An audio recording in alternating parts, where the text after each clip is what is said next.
विश्वविद्यालय में किसी महाविद्यालय में प्राध्यापिका बनूं तो अवसर मिलता है लोगों को दीक्षा देने का। एग्रीकल्चर को क्या किया जाए कि अच्छा हो, ने बताया मैकेनाइज्ड करने के लिए क्या कठिनाई है बिहार में उसको करने में। You have to give a valid reason that you are here for the mock interview because of your dedication attitude.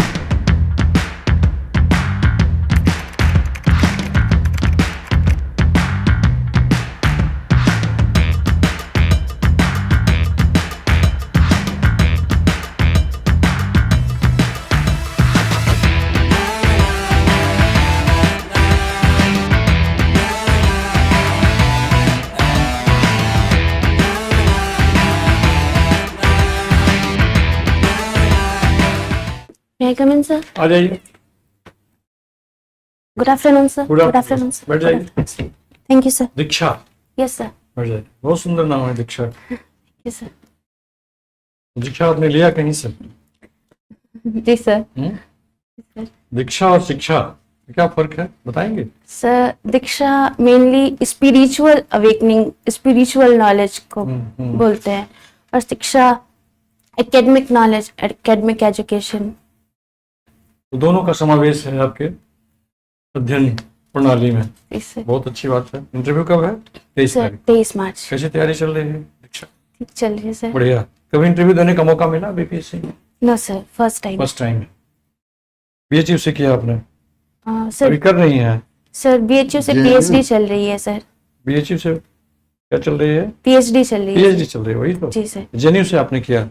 Ji sir, geography में? जेएनयू से मास्टर्स है ज्योग्राफी तो में। नेट भी और दिल्ली यूनिवर्सिटी से आपने किया ज्योग्राफी में। तो ये बताइए, दिल्ली यूनिवर्सिटी, जेएनयू, बीएचयू, पूरी परिक्रमा हो गई ज्ञान कुंज का। बहुत अच्छी बात है। तो नेट भी आपने निकाल लिया होगा? जी सर, नेट जेआरएफ क्वालिफाइड है। तो फिर क्यों आ रहे हैं प्रशासन में दीक्षा? जाना चाहिए था निर्माण क्षेत्र में, जी किसी सर। विश्वविद्यालय में, किसी महाविद्यालय में प्राध्यापिका बनती हैं आप, तो जी सर। बहुत अवसर मिलता है लोगों को दीक्षा देने का। जी सर।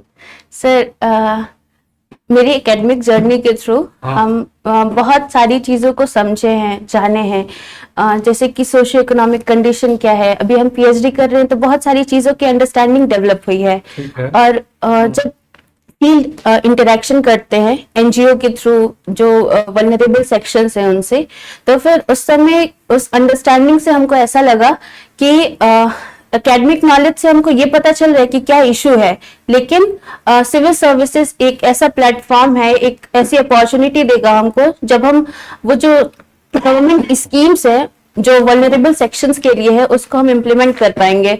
तो हमको ऐसा लगता है कि अगर हम सिविल सर्विसेज की तरफ आ रहे हैं तो ये मेरा एकेडमिक पाथ से डिपार्चर नहीं होगा, बल्कि प्रोग्रेशन है, गवर्नेंस पढ़ने से लेकर गवर्नेंस का पार्ट होने तक में। 2020 में ही यात्रा आपने क्यों नहीं शुरू किया सिविल सर्विस के प्रिपरेशन का? आप तो ग्रेजुएट हो गई थे उस समय। जी सर। सर, उस समय हमने ट्राई किया था, यूपीएससी ट्राई किया था, बट क्वालिफाई नहीं हुआ, और फिर कोविड पीरियड आ गया था, तो बहुत सारी चीज़ों की वजह से हम अटेम्प्ट नहीं दे पाए थे। और उसके बाद हम मास्टर्स करने लगे थे जेएनयू से, और उसके बाद क्योंकि नेट जेआरएफ क्वालिफाइड थे तो हमने पीएचडी में ट्राई किया और हमारा एडमिशन बीएचयू में हो गया। प्रशासन के सामने चैलेंजेस क्या है, कुछ बताइए पॉइंट्स उसके। सर, अगर सबसे बड़ा चैलेंज देखें तो करप्शन है, टाइमली इम्प्लीमेंटेशन ना होना, स्कीम्स का डिलेज होना, और सर और अगर देखें तो करप्शन रूट कॉज है हर चीज का। रेड टेपिज्म करप्शन का पार्ट है या रेड टेपिज्म का पार्ट करप्शन है? दोनों में कुछ कोऑर्डिनेशन है क्या? Sir, corruption, sir red tapism और करप्शन दोनों इंटर रिलेटेड है। रेड टेपिज्म में ये होता है कि डिले किया जाता है चीजों को, इम्प्लीमेंटेशन में डिलेस होते हैं। गवर्नेंस क्या है? गवर्नेंस सर, गवर्नेंस जो भी स्कीम्स और पॉलिसीज है उनका इम्प्लीमेंटेशन, उनका एडमिनिस्ट्रेशन और एग्जीक्यूशन गवर्नेंस का पार्ट है। बिहार का गवर्नेंस को पिछले 20 साल में आप किस रूप में देखती हैं? सर, बिहार ने पिछले 20 सालों में बहुत प्रोग्रेस किया है। गवर्नेंस के अगर नजरिए से देखा जाए तो बहुत सारी स्कीम्स हैं जिनका अच्छे से इम्प्लीमेंटेशन हुआ है, और बिहार ग्रोथ और इंक्लूसिव डेवलपमेंट के पाथ पर है। अभी भी कुछ करना बाकी है क्या? जी सर, बहुत सारी चीजें हैं। बता दीजिए, 2-4 पॉइंट बताइए। सर, जैसे एजुकेशन के क्षेत्र में अगर देखें तो अभी भी बिहार के बहुत सारे स्टूडेंट्स बाहर जाके पढ़ते हैं, माइग्रेट करते हैं बिहार से, तो एजुकेशन में इम्प्रूवमेंट की जरूरत है। दूसरा स्किलिंग की जरूरत है बिहार यूथ बिहार का। में तो बहुत से मेडिकल कॉलेज खुले हैं, इंजीनियरिंग कॉलेज खुले हैं।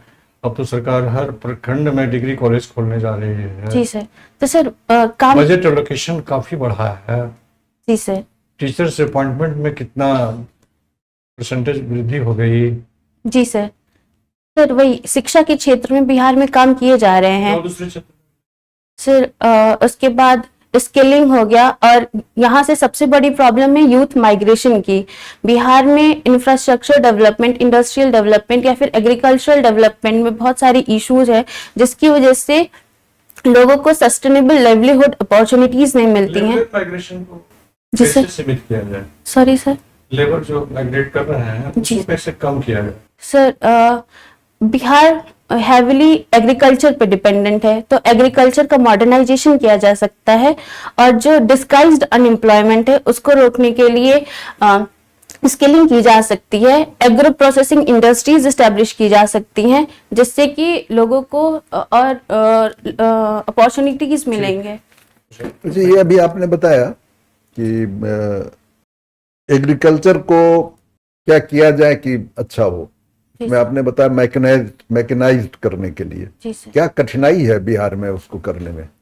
सर सबसे बड़ा इशू है स्मॉल लैंड होल्डिंग्स का। एग्रीगेशन नहीं हो पाता है लैंड होल्डिंग का। ऑलमोस्ट 92% जो लैंड होल्डर्स है वो स्मॉल लैंड होल्डर्स है, जिनका land holding less than 1 hectare तो है। कैसे इसको लागू किया जा सकता है, क्या किया जाए कि ये मैकेनाइज्ड वे में लोग एग्रीकल्चर कर सर सकें। कोऑपरेटिव फार्मिंग को बढ़ावा दिया जा सकता है, जिसमें लैंड कंसोलिडेशन भी हो सकता है कि लोग लैंड को कंसोलिडेट करें, और कोऑपरेटिव फार्मिंग के क्या थ्रू। होता है ये कोऑपरेटिव फार्मिंग क्या। जी sir.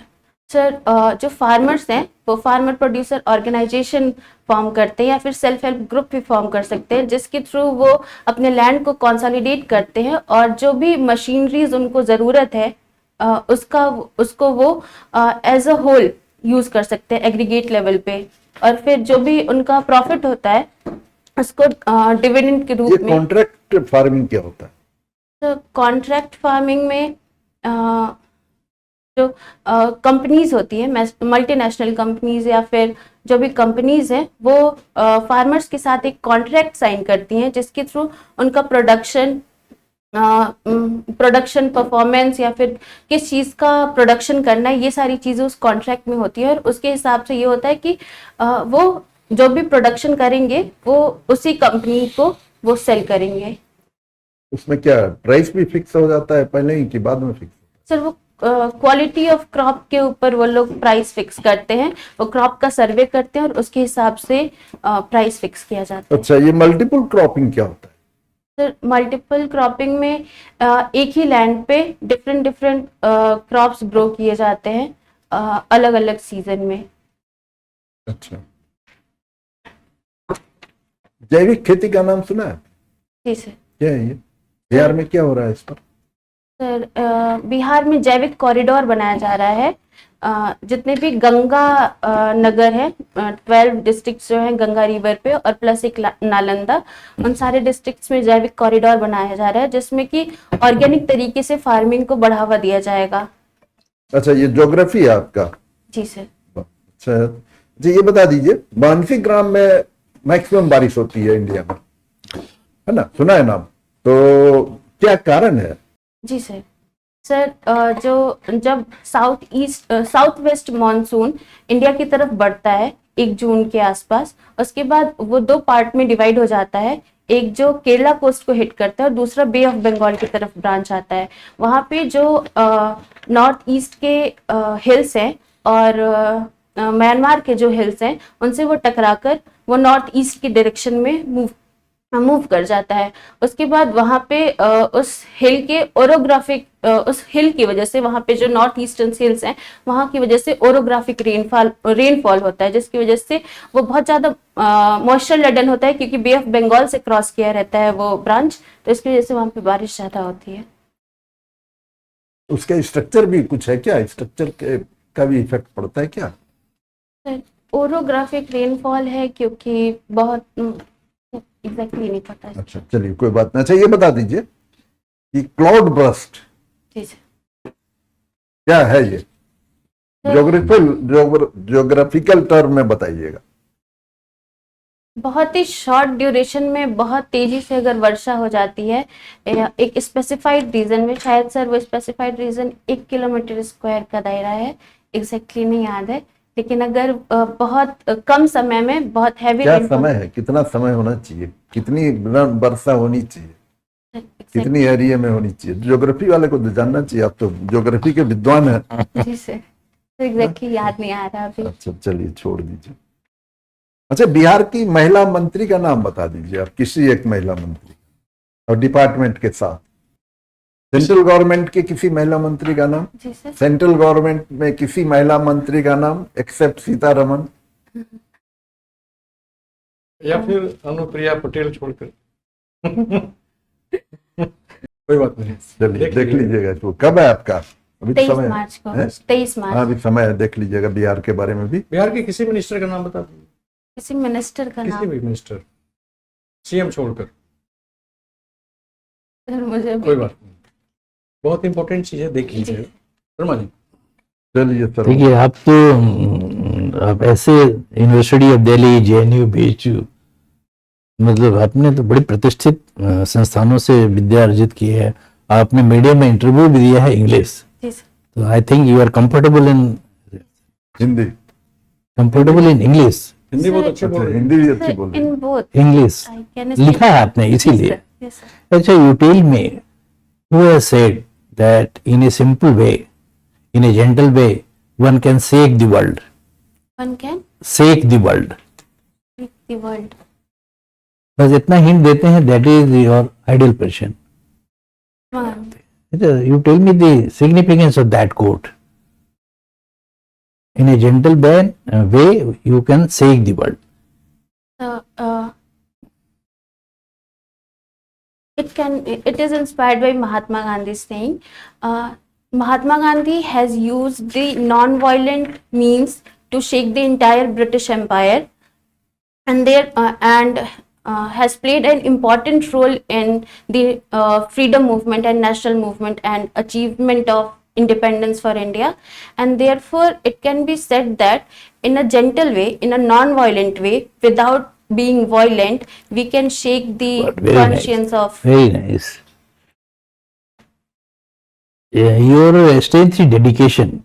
Yes sir. Yes, you have to give a valid reason that you are here for the mock interview because of your dedication attitude. If you are agreeing on this point statement, then you have to give a valid reason for that. If you are not agreeing, so you have to contradict that. Clear?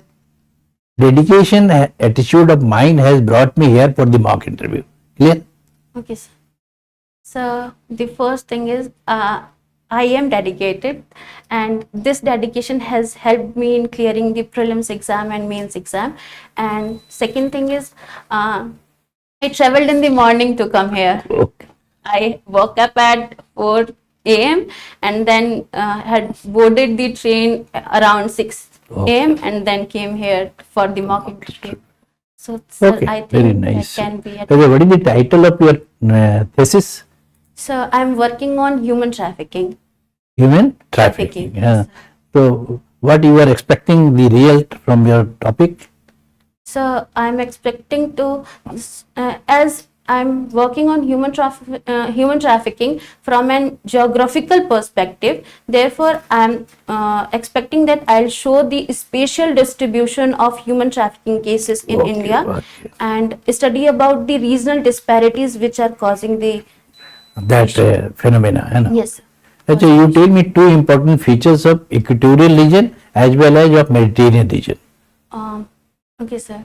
So in equatorial region, afternoon rainfall is a phenomena where the convective rainfall is caused at around 4 p.m.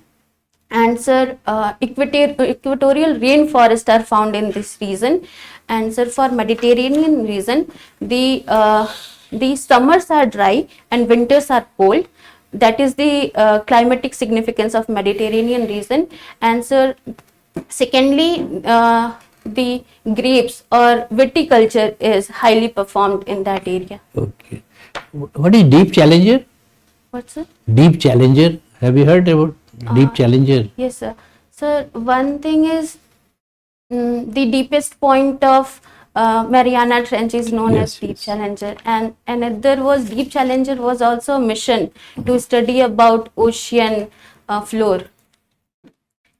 Very good. Drawing क्या है? Mandela art, है? Mandala. Mandela art, है? Yes, sir. Why you have chosen this as a hobby? Sir, I needed precision, concentration, and dedication for my works and my academic studies. And mandal art is a source for that. It is a form of, it has been inspired by Buddhism and Hinduism. And it is a type of meditation, we can say, where we draw geometric patterns, and it requires a lot of patience to Okay. draw such Sir, art. okay. जैसे एक चीज बता दीजिए, आप आपका weakness क्या है? The weakness, speaking in public is my. तो कैसे आप काम करेंगी? आपको Sir. तो पब्लिक के बीच में रहना होगा, जो आपने जॉब का चॉइस दिया है जी सर, उसमें तो आपको पब्लिक के बीच में रहना होगा, जी सर. कैसे काम करेंगे? सर, जितना अभी तक मेरा एक्सपीरियंस रहा है, मुझे ऐसा लगता है कि पब्लिक स्पीकिंग जो है, अगर मेरे फैक्ट्स पहले से क्लियर हों, अगर हम पहले से तैयार हैं उस चीज़ों के लिए, तो पब्लिक स्पीकिंग में थोड़ा बहुत हमको हेल्प मिल जाता है. और बाकी जब हम पीएचडी कर रहे हैं तो हम बहुत सारे सेमिनार और वहाँ तो आपको ऐसे सिचुएशन में काम करना पड़ेगा कि वो पता ही नहीं होगा क्या situation. Law and order, law and order, जी लॉ एंड सर, ऑर्डर 100 लोग असेंबल्ड हैं, जी सर, है ना, वो होती बिल्कुल नहीं रहे कुछ उसके बाद. स्टेशन पे जी सर. वायलेंस वहाँ आप क्या करेंगी? सर, इसके लिए हम वर्क कर रहे हैं. जैसे अगर हम पीएचडी कर रहे हैं तो बहुत सारे सेमिनार्स और वर्कशॉप में हम पार्टिसिपेट करते हैं, ताकि जो मेरा हेजिटेशन है वो खत्म हो सके. चलिए. ठीक है दीक्षा.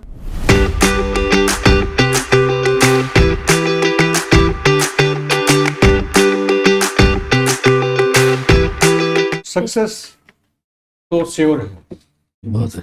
nobody is going to stop you thank you sir, to win the race. Thank you sir. बढ़िया है, लेकिन सलाह यह है कि जितनी आपके पास ज्ञान है, आपके पास मेधा है, उसका उपयोग यदि शैक्षणिक क्षेत्र में आप करेंगे तो निर्माण कार्य अधिक हो सकता है. विचार कीजिए, आपको संविधान ने अधिकार दिया है अपने हिसाब से विषयों को सिलेक्ट करने का. बहुत अच्छा है परफॉर्मेंस आपका, बहुत अच्छी तैयारी है. करंट अफेयर्स में बिहार की सारी चीजों को देख लीजिएगा, जी सर, डेली अखबार पढ़िए, बिहार सेंट्रल गवर्नमेंट इस सब के बारे में जानना चाहिए. बिहार के देखिए. मिनिस्टर के बारे में आप जी ध्यान दें, एकदम कंठस्थ कर लीजिए. अभी समय है आपके पास, है ना, जी सर, समय है, 10-12 दिन का समय है. कौन मिनिस्टर, कौन पोर्टफोलियो, बिहार का बजट, बिहार का बेसिक इंफॉर्मेशन, है ना, ये सब सारी चीजों को देख लीजिए. जी सर. कोई प्रश्न आपका? Any question? सर, थोड़ा सा जब हम बोलते हैं तो मतलब बहुत सारी चीज़ें ऐसा है कि हम एग्जैक्ट डेफिनेशन सोचने की कोशिश करने लगते हैं. जैसे कोई क्वेश्चन पूछा गया, अगर क्लाइमेट चेंज का एक क्वेश्चन पूछ लिया गया कि क्लाइमेट चेंज क्या है, तो हम एग्जैक्ट डेफिनेशन सोचने की कोशिश करते हैं. तो उसका समझ में नहीं आ रहा है कि उस पे उसका कैसे. कारण यह है कि जब प्रश्न पूछे जाते हैं तो उसके उत्तर 1, 2, 3, 4, 5, 6 का समूह आपको हैमर करता है मस्तिष्क. यह वृहद ज्ञान का प्रतीक है. आपको अपनी बुद्धिमत्ता से, विजडम से, है ना, उसमें सिलेक्ट करना है कि सेंटर ऑफ आंसर क्या होना चाहिए, उस पर फोकस होना चाहिए. उस पर जब आप उस थीम में जब जाएंगे ना, तो लगेगा कि नहीं, ये 6 जो हमारे पास ऑप्शंस आ रहे हैं इसमें 3 ही एक्चुअल है, तो इसको आप कैलकुलेट कर लीजिए क्या. सर, एक और क्वेश्चन था. हाँ. मेरे बोलने में कुछ प्रॉब्लम है क्या? मतलब हम ज्यादा रुक रहे थोड़ा हैं, सा बॉडी ज्यादा हिल रही है. हिल रहा है ना, जी. थोड़ा सा इसको संजय 15 मिनट का तो वहाँ खेला है.